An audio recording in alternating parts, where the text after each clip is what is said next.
Haruki Murakami honored with awards and a jazzy tribute in New York. Haruki Murakami was in town last week to hear his words set to music and his praises literally sung. The 76-year-old Tokyo resident and perennial Nobel Prize candidate received a pair of honors in Manhattan for his long career as a storyteller, translator, critic and essayist. On Tuesday night, the Center for Fiction presented him its Lifetime of Excellence in Fiction Award, previously given to Nobel laureates Toni Morrison and Kazuo Ishiguro among others. 2 days later, the Japan Society co-hosted a jazzy tribute at the Town Hall, Murakami Mixtape, and awarded him its annual prize for luminous individuals including Yoko Ono and Caroline Kennedy who have brought the US and Japan closer together. Murakami fans know him for such novels as Kafka on the Shore and The Wind-Up Bird Chronicle, and for his themes of identity, isolation and memory. But they also pick up on his non-literary passions, from beer and baseball to running and jazz. Praising him requires more work than it does for your average high-achieving writer.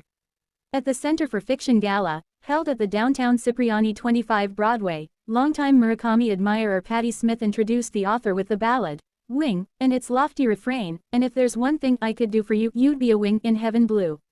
She then shared memories of first learning about him, holding up an old copy of his debut novel, Hear the Wind Sing, and reading its opening sentence, there's no such thing as perfect writing, just like there's no such thing as perfect despair. Smith said, I was hooked, immediately. The Town Hall Mixtape was a sold-out, bilingual evening of music, readings and reflections, framed by Murakami's opening and closing remarks and presided over by the prize-winning jazz pianist Jason Moran, translator-publisher Motoyuki Shibata and author-scholar Roland Nozomu Keltz. Murakami Mixtape was entertainment for the casual fan. Author tributes don't often include a makeshift bar on stage, and educational even for the specialist, featuring Murakami works little known to English-language readers.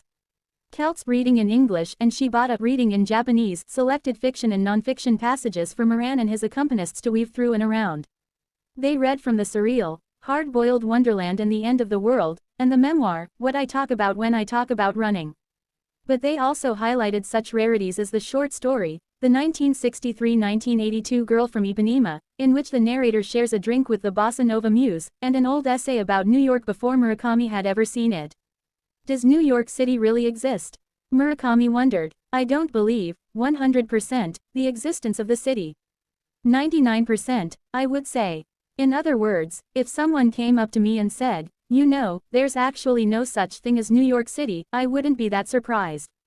Keltz remembered asking Murakami about some of his favorite international stops, and how his choices, including Boston and Stockholm, were home to used jazz stores worthy of repeated visits. Murakami's